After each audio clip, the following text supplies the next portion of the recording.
ಗ್ರಾಮೀಣ ಸಂಜೆ ಸಾಂಸ್ಕೃತಿಕೋತ್ಸವ 2026 ಕುರುಗೋಡು ತಾಲೂಕಿನ ಏಳುಬೆಂಚಿ ಗ್ರಾಮದಲ್ಲಿ ಮೇ 13ನೇ ತಾರೀಕು 2026ರಲ್ಲಿ ಶ್ರೀ ಸಿದ್ದೇಶ್ವರ ರಂಗಸಂಸ ಕಲ್ಚರಲ್ ಟ್ರಸ್ಟ್ ಮಾವಿನಹಳ್ಳಿ ಹಾಗೂ ಕನ್ನಡ ಮತ್ತು ಸಂಸ್ಕೃತಿ ಇಲಾಖೆ ಬೆಂಗಳೂರು ಇವರ ಸಹಯೋಗದಲ್ಲಿ ಏಳುಬೆಂಚಿ ಗ್ರಾಮೀಣ ಸಂಜೆ ಸಾಂಸ್ಕೃತಿಕೋತ್ಸವ ಕಾರ್ಯಕ್ರಮಗಳನ್ನು ಹಮ್ಮಿಕೊಳ್ಳಲಾಗಿತ್ತು.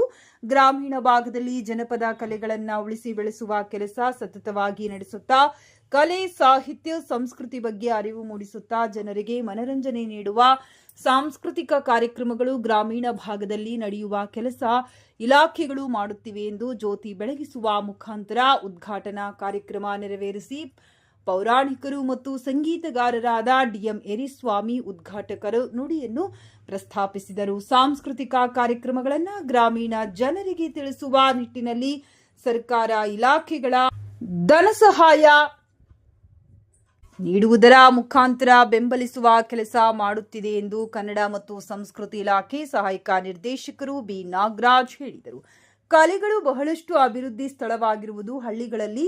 ಆದ್ದರಿಂದ ಹಳ್ಳಿಗಳ ಕಲೆಗಳನ್ನು ಮುಂದಿನ ತಲೆಮಾರಿಗೆ ಕೊಂಡೊಯ್ಯುವ ಮಕ್ಕಳಿಗೆ ತಿಳಿಸುವ ಸರ್ಕಾರ ಮಿಡಿಯುತ್ತಿದೆ ಎಂದು ಮುಖ್ಯ ಅತಿಥಿಗಳಾಗಿ ಭಾಗವಹಿಸಿದ ತಬಲಾ ವಾದಕರಾದ ಚಾಗೇವರ ಬಸಪ್ಪರವರು ಹೇಳಿದರು. ಇಂದಿನ ಶಾಲಾ ಹಂತದಲ್ಲಿ ಮಕ್ಕಳಿಗೆ ಸಂಗೀತ, ನಾಟಕ, ನೃತ್ಯ ಬೆಳೆಸುವ ಕೆಲಸ ಸರ್ಕಾರ ಮಾಡಬೇಕು ಮತ್ತು ಶಾಲಾ ಶಿಕ್ಷಕರಾಗಿ ಸಂಗೀತ ಶಿಕ್ಷಕರ, ನಾಟಕ ಅಥವಾ ರಂಗ ಶಿಕ್ಷಕರು ಮತ್ತು ನೃತ್ಯ ಶಿಕ್ಷಕರ ನೇಮಕಾತಿ ಶಾಲೆಗಳಲ್ಲಿ ಮಾಡಬೇಕು. ಜನಪದ ಕಲೆಗಳು ಬೆಳೆದು ಬಂದ ಹಾದಿಯನ್ನು ಗ್ರಾಮೀಣ ಜನಗಳಿಂದ ಗ್ರಾಮೀಣ ಭಾಗಕ್ಕೆ ನಾನಾ ಕಲೆಗಳನ್ನ ಈಗಲೂ ಬರುವುದನ್ನ ನೋಡುತ್ತೇವೆ. ಗ್ರಾಮೀಣ ಜನಗಳು ಅದರ ಬಗ್ಗೆ ಅರಿವು ಮೂಡಿಸುವ ಕೆಲಸ ಆಗಬೇಕೆಂದು ಮುಖ್ಯ ಅತಿಥಿಗಳಾಗಿ ಭಾಗವಹಿಸಿದ ಬಯಲಾಟ ಹಾರ್ಮೋನಿಯಂ ಮಾಸ್ಟರ್ ಡಿಎಂ ಮಂಜುನಾಥ್ ಹೇಳಿದರು.